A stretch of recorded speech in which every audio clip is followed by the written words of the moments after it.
चलो विद्यार्थी मित्रों, हवे आपणे भणीए विरोधी संख्या अने व्यस्त संख्याओं। तो आपणे विरोधी संख्या कोने कहेवाय अने व्यस्त संख्या कोने कहेवाय अने जो कोई संख्या तमने आपेली होय अने एनी विरोधी संख्या लखवानी होय अथवा तो व्यस्त संख्या लखवानी होय तो ए आजे आपणे समजीए। तो सौप्रथम आपणे विरोधी संख्यानी वात करीए तो विरोधी संख्या एटले शुं? तो जे बे संख्याओनो सरवाळो शून्य मळे ते बे संख्याने एकबीजानी विरोधी संख्या कहे छे। आ व्याख्या याद राखी लेजो। फरी एकवार समजावी दऊं। जे बे संख्यानो सरवाळो शून्य मळे ते बे संख्याने एकबीजानी विरोधी संख्या कहेवाय। तो जेम के उदाहरण आपूं के भाई 5 नी विरोधी कोण? तो 5 नी विरोधी संख्या -5 थाय। तो 5 અને -5 નો સરવાળો કરીએ તો કેટલો આવે? 0 આવે। તો તેને વિરોધી સંખ્યા કહેવાય। હવે બે સમ્ય સંખ્યાની વાત કરીએ કે a અને b એ બે સમ્ય સંખ્યાઓ છે। જો તેમનો સરવાળો આપણને 0 આપેલો હોય તો a અને b કેવી સંખ્યા કહેવાય? આવો પ્રશ્ન તમને હેતુલક્ષીમાં પૂછાઈ શકે। તો પ્રશ્ન આવો છે, જો બે સમ્ય સંખ્યા a અને b માટે a + b = 0 હોય તો a અને b ને શું કહેવાય? તો એનો જવાબ આવે a અને b ને એકબીજાની વિરોધી સંખ્યા કહેવાય। એટલે કે જે બે સંખ્યાનો સરવાળો શૂન્ય મળે તે બે સંખ્યા એકબીજાની વિરોધી સંખ્યા કહેવાય। ચલો ઉદાહરણ દ્વારા આપણે સમજીએ તો 5 ની વિરોધી સંખ્યા કઈ થાય? તો 5 ની વિરોધી સંખ્યા શું થાય? તો વિદ્યાર્થી મિત્રો ખ્યાલ આવી ગયો હશે। 5 ની વિરોધી થાય -5। એટલે તમારે શું કરવાનું છે? વિરોધી સંખ્યામાં આપેલી સંખ્યાની નિશાની ખાલી બદલી નાખવાની એટલે આપણને મળી જાય વિરોધી સંખ્યા। તો 5 ની વિરોધી સંખ્યા -5 થાય। તો 5 ની વિરોધી કરીએ તો આપણે -5। ચલો બીજો પ્રશ્ન છે, -11/17 ની વિરોધી સંખ્યા કઈ? તો અહીંયા માઇનસ છે તો આપણે શું કરી દેવાનું? તો પ્લસ કરી દેવાનું। તો +11/17 પણ પ્લસ ન લખીએ તો ચાલે, એટલે 11/17 થાય। ત્યાર પછી છે 3.2 3.2 ની વિરોધી સંખ્યા કઈ? તો તમારે અહીંયા 3.3 ની આગળ પ્લસ છે, કોઈ નિશાની ના હોય તો પ્લસ હોય તો આગળ શું કરી દેવાનું છે? -3.2। તો આ થઈ ગઈ વિરોધી સંખ્યા। પ્લસ હોય તો માઇનસ કરવું, માઇનસ હોય તો પ્લસ કરવું, એટલે આપણને મળે વિરોધી સંખ્યા। ત્યાર પછી -1 ની વિરોધી સંખ્યા કઈ? તો -1 ની વિરોધી સંખ્યા શું થાય? તો -1 ની વિરોધી સંખ્યા 1 થાય। અને 0 ની વિરોધી સંખ્યા કઈ? તો તમને આમ પૂછવામાં આવે કે ભાઈ 0 ની વિરોધી સંખ્યા કઈ? તો એમાં -0 કરવાનું નથી, 0 ની વિરોધી સંખ્યા 0 થાય। કેમ કે શૂન્યમાં +0 કે -0 હોતું નથી। 0 એટલે 0, 0 એટલે કશું નહીં। તો 0 ની વિરોધી 0 થાય, એમાં માઇનસ પ્લસ તમારે કરવાનું નથી। તો આવો પ્રશ્ન પણ પૂછાય કે કઈ સંખ્યાની વિરોધી પોતે જ મળે? તો 0 ની વિરોધી 0 છે એટલે 0 ની વિરોધી હંમેશા 0 જ મળે, એટલે પોતે જ મળે। એટલે આવો પણ હેતુલક્ષીમાં પ્રશ્ન પૂછાઈ શકે। એવી કઈ સંખ્યા છે કે જેની વિરોધી પોતે છે? તો 0। તો વિરોધી સંખ્યામાં વિદ્યાર્થી મિત્રો તમને ખ્યાલ આવી ગયો હશે। હવે આપણે શીખીએ વ્યસ્ત સંખ્યાઓ। ચલો વ્યસ્ત સંખ્યા કોને કહેવાય? તો પહેલાં એ સમજીએ। તો જે બે સંખ્યાનો ગુણાકાર 1 મળે તે બે સંખ્યાને એકબીજાની વ્યસ્ત સંખ્યા કહે છે। આ એની વ્યાખ્યા થઈ ગઈ। વ્યાખ્યા ફરી એકવાર સમજાવી દઉં। જે બે સંખ્યાનો ગુણાકાર 1 થાય તે બે સંખ્યાને એકબીજાની વ્યસ્ત સંખ્યા કહેવાય। તો એ પણ સમજી લઈએ આપણે। તો જ્યાં બે સમ્ય સંખ્યાઓ a અને b માટે a × b = 1 થાય, એટલે બે સંખ્યાનો ગુણાકાર 1 થાય તો a b ને શું કહેવાય? તો a b ને એકબીજાની વ્યસ્ત સંખ્યા કહેવાય। હેતુલક્ષીમાં પ્રશ્ન પૂછાઈ શકે। બે સમ્ય સંખ્યાઓ તમને a અને b ની જગ્યાએ m અને n પણ આપેલું હોય, p અને q પણ આપેલું હોય, તો બે સમ્ય સંખ્યાઓ m અને n માટે m × n = 1 હોય તો mn એકબીજાની કેવી સંખ્યા છે? તો mn એકબીજાની વ્યસ્ત સંખ્યા છે। વિદ્યાર્થી મિત્રો, હવે આપણે વ્યસ્ત સંખ્યાઓને ઉદાહરણ દ્વારા સમજીએ।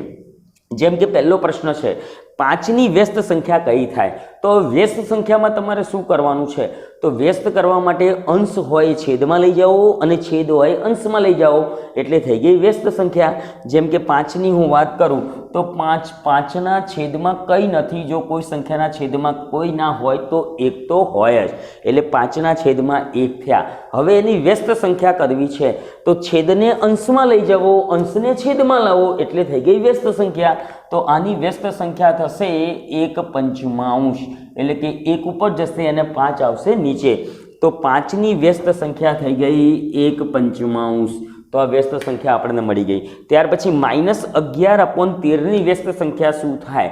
તો અંશ અને છેદને બદલવાના છે, નિશાનીને વ્યસ્ત સંખ્યામાં ચેન્જ કરવાની નથી. તો માઇનસ એમના એમ રાખવાના, 13 ઉપર જાય અને 11 આવે નીચે, તો -11/13ની વ્યસ્ત સંખ્યા મળી ગઈ -13/11. ત્યાર પછી 3.2 વ્યસ્ત શું થાય? તો આની અંદર તમે ભૂલ કરશો. મિશ્ર અપૂર્ણાંક આપેલો હોય અને વ્યસ્ત કરવાનું હોય તો તમે ભૂલ કરશો. તો 3 એમને એમ રાખશો અને 5 ને 2 ને બદલશો તો ખોટું પડશે. તો તમને મિશ્ર અપૂર્ણાંક આપેલો હોય અને વ્યસ્ત કરવાનું હોય તો પહેલાં મિશ્ર અપૂર્ણાંકને તમારે અશુદ્ધ અપૂર્ણાંકમાં ફેરવવો પડે, પછી જ વ્યસ્ત કરાય. તો આ મિશ્ર અપૂર્ણાંકને અશુદ્ધ અપૂર્ણાંકમાં ફેરવી દઈએ. 3.2 એટલે 5 તરી 15, 15 ને 2 17, તો 17 કહેવાય આને. ફરી એકવાર સમજી લો, 5 તરી 15, 15 ને 2 17, એટલે 17 થઈ ગઈ. તો મિશ્ર અપૂર્ણાંકને અશુદ્ધ અપૂર્ણાંકમાં ફેરવવો પડે. હવે વ્યસ્ત કરવાની, તો શું કરવાનું? છેદ અંશમાં જાય, અંશ છેદમાં જાય, એટલે શું થશે? 5/17. તો આ વ્યસ્ત સંખ્યા મળી ગઈ. ચલો, એકની વ્યસ્ત શું થાય? તો એકનો વ્યસ્ત એક જ થાય, કેમ કે 1/1 હોય, 1/1 કંઈ ના હોય તો 1 હોય. તમે વ્યસ્ત કરો, છેદને અંશમાં લઈ જાઓ, અંશને છેદમાં લઈ જાઓ, તો 1/1 જ થાય, એટલે કે વ્યસ્ત પોતે જ થાય, એટલે એકનો વ્યસ્ત એક જ થાય. અને ત્યાર પછી 0.7નો વ્યસ્ત સમજીએ. તો પોઈન્ટવાળા એટલે કે દશાંશ અપૂર્ણાંકમાં તમને જો વ્યસ્ત કરવાનું કે તો તમારે પહેલાં દશાંશ અપૂર્ણાંકને દૂર કરી અને છેદમાં 10, 100, 1000 જેવી સંખ્યા મૂકવાની છે. જેમ કે 0.7ની વાત કરું તો 0.7ને કહેવાય 7/10, કેમ કે દશાંશ ચિહ્ન પછી એક અંક છે. તો દશાંશ ચિહ્ન પછી એક અંક હોય તો છેદમાં 100 લખાય. દશાંશ ચિહ્ન પછી 2 અંક હોય તો છેદમાં 100 લખાય. દશાંશ ચિહ્ન પછી 3 અંક હોય તો છેદમાં 1000 લખાય. જો 1 અંક હોય તો 10, 2 અંક હોય તો 100, 3 અંક હોય તો 1000, એ રીતે તમારે મૂકવાના છે. એટલે 0.7નું સ્વરૂપ થઈ ગયું અપૂર્ણાંકમાં 7/10. વ્યસ્ત કરીએ તો 10 ઉપર અને 7 ક્યાં જાય? નીચે. એટલે 0.7નો વ્યસ્ત થઈ ગયો 10/7. ત્યાર પછી છઠ્ઠો પ્રશ્ન, 0.01નો વ્યસ્ત શું થાય? 0.001. તો શું કરીએ? તો પહેલાં તો દશાંશ અપૂર્ણાંકમાંથી અપૂર્ણાંકમાં ફેરવીએ.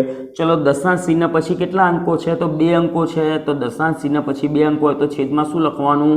તો છેદમાં 100 લખાય. ચલો, હવે આપણે વ્યસ્ત કરીએ તો 100 ઉપર જશે અને 1 ક્યાં આવશે? નીચે. એટલે એની વ્યસ્ત થશે 100/1. પણ છેદમાં આપણે 1 લખતા નથી, માટે 0.01નો વ્યસ્ત કેટલો થયો? તો 100 થયો.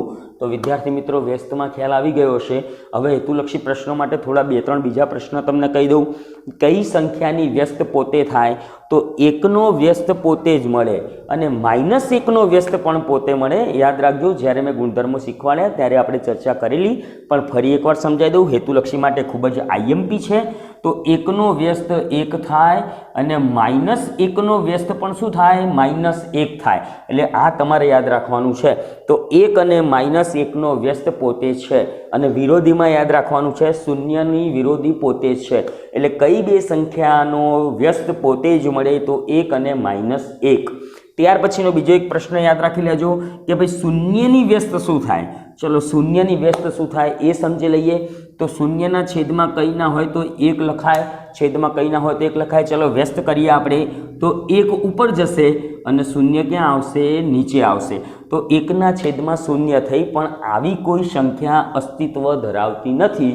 સમય સંખ્યાની વ્યાખ્યામાં આપણે ભણ્યા છીએ, P/Q સ્વરૂપમાં લખી શકાય, જ્યાં PQ પૂર્ણાંક હોવો જોઈએ અને છેદ શૂન્ય ના હોવો જોઈએ. એટલે Q ≠ 0, એટલે છેદમાં શૂન્ય હોય એવી કોઈ સંખ્યા અસ્તિત્વ ધરાવતી નથી, માટે શૂન્યના વ્યસ્તનું અસ્તિત્વ નથી.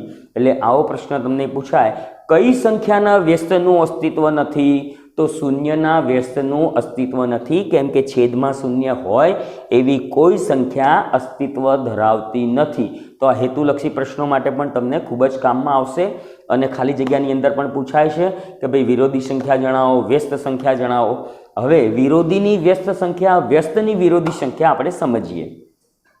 ચલો વિદ્યાર્થી મિત્રો, આપણે શીખ્યા વિરોધી સંખ્યા અને વ્યસ્ત સંખ્યા. તો હવે આપણે વિરોધી અને વ્યસ્ત સંખ્યા બંને એક જ પ્રશ્નમાં કરવાનું હોય તો એ કઈ રીતે કરવાનું, એટલે આપણે શીખવા જઈ રહ્યા છીએ વિરોધીની વ્યસ્ત સંખ્યા અને વ્યસ્તની વિરોધી સંખ્યા. એટલે એક્ઝામ્પલ તરીકે તમને એમ પ્રશ્ન પૂછાય કે ભાઈ 2/3 વિરોધીની વ્યસ્ત સંખ્યા લખો, તો તમારે વિરોધી પણ કરવાની છે અને વ્યસ્ત પણ કરવાની છે. તો આવા પ્રશ્નો જ્યારે પૂછાય ત્યારે એના માટે હેતુલક્ષી પ્રશ્નો માટે તો આપણે શીખીએ વિરોધીની વ્યસ્ત સંખ્યાઓ અને વ્યસ્તની વિરોધી સંખ્યાઓ. તો 2/3 વિરોધીની વ્યસ્ત સંખ્યા, તો આપણે પહેલું શું કરવાનું, તો 2/3 વિરોધી સંખ્યા કરવાની અને ત્યાર પછી શું કરવાનું, તો વ્યસ્ત સંખ્યા કરવાની છે. તો આવા 2 સ્ટેપમાં આપણે કામ કરવું પડશે. તો 2/3 વિરોધી પહેલાં કરવાની. તો સૌપ્રથમ આપણે 2/3 વિરોધી સંખ્યા કરીએ. તો 2/3 વિરોધી સંખ્યા શું થાય, તો -2/3 પ્લસ છે તો માઇનસ થાય. હવે શું કરવાનું, તો -2/3 જે આવ્યા એની શું કરવાની આપણે, તો -2/3 વ્યસ્ત સંખ્યા કરવાની. તો આની વ્યસ્ત સંખ્યા શું થાય, માઇનસ એમના એમ રહે અને 3/3 થાય એટલે -3/3. તો આને કહેવાય વિરોધીની વ્યસ્ત સંખ્યા. ચલો 2.5 વિરોધીની વ્યસ્ત સંખ્યા કરવી છે. તો પહેલાં આની વિરોધી સંખ્યા કરીએ આપણે. તો ની વિરોધી સંખ્યા શું થશે, તો વિરોધી સંખ્યા માટે શું કરવાનું છે, પ્લસ છે તો આપણે ખાલી માઇનસ કરવાનું છે. એટલે -2.5 આ થઈ ગઈ વિરોધી સંખ્યા. ચલો હવે આની વ્યસ્ત સંખ્યા કરીએ. તો -2.5 વ્યસ્ત સંખ્યા. તો આની વ્યસ્ત સંખ્યા કઈ રીતે કરાય, તો આની વ્યસ્ત સંખ્યા એટલે કે મિશ્ર પૂર્ણાંકની વ્યસ્ત સંખ્યા કરવી હોય તો થોડું રફકામ કરજો. 7 × 14, 14 ને 5 19, તો આ સંખ્યા થઈ ગઈ -19/7. સમજી લો 7 × 14, 14 ને 5 19, 19/7 એટલે -19/7. વ્યસ્ત સંખ્યા કરીએ તો 7 ને ઉપર લઈ જવાના છે, 19 ને નીચે લઈ જવાના છે, માઇનસ એમના એમ રાખવાનું છે. ત્યાર પછી પોઈન્ટવાળા જે કે દશાંશ અપૂર્ણાંક આપેલા હોય અને આપણે વિરોધીની વ્યસ્ત કરવી છે તો પહેલાંની વિરોધી સંખ્યા કરી લઈએ. તો -3.5 વિરોધી સંખ્યા કઈ થાય, તો વિરોધી સંખ્યા -3.5, ખાલી માઇનસ લગાવવાનું. હવે આપણે એની વ્યસ્ત સંખ્યા કરવી છે. તો -3.5 વ્યસ્ત સંખ્યા કઈ રીતે કરવી, તો -3.5 છે, પોઈન્ટ નીકાળ દો એટલે શું થાય છેદમાં, તો 10 થઈ જાય. તો આપણે કામ કરીએ તો -3.5 વ્યસ્ત સંખ્યા એટલે પહેલાં વિરોધી કરી, હવે વ્યસ્ત કરીશું. તો 10 ઉપર જશે અને 35 ક્યાં આવશે, તો નીચે. તો છેદ અંશમાં, અંશ છેદમાં, તો -10/35 આ થઈ ગઈ વ્યસ્ત સંખ્યા. એટલે આને કહેવાય વિરોધીની વ્યસ્ત સંખ્યા. હવે આપણે શીખવાનું છે વ્યસ્તની વિરોધી સંખ્યા. તો આપેલી સંખ્યાની પહેલાં વ્યસ્ત કરવાની અને પછી વિરોધી કરવાની. તો અહીંયા -7/5, તો પહેલાં એની વ્યસ્ત સંખ્યા કરીએ. તો ની વ્યસ્ત સંખ્યા, તો આની વ્યસ્ત સંખ્યા શું થશે, તો વ્યસ્ત સંખ્યા થશે 5/7, પણ માઇનસ એમના એમ એટલે -5/7 આ વ્યસ્ત થઈ ગઈ. ચલો હવે આપણે એની વિરોધી કરી દઈએ. તો -5/7 વિરોધી સંખ્યા કરીએ. તો -5/7 વિરોધી સંખ્યા શું થાય, માઇનસ છે તો પ્લસ કરવાનું છે. તો 5/7 માઇનસની નિશાની નીકાળી દેવાની છે, સંખ્યા એમને એમ જ લખવાની છે.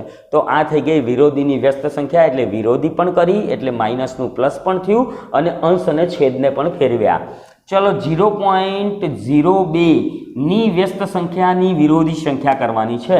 તો વ્યસ્ત સંખ્યા આની કઈ રીતે કરવી, તો આપણે જ્યારે પોઈન્ટમાં દશાંશમાં આપેલા હોય તો સૌ પ્રથમ શું કરવું પડે, તો એને દશાંશ ચિહ્ન નીકાળી અને છેદમાં કેટલા લખવાના થશે, 100. કેમ કે દશાંશ ચિહ્ન પછી 2 અંક છે એટલે 2 છેદમાં 100 થયા. તો હવે એની વ્યસ્ત સંખ્યા કરી દઈએ.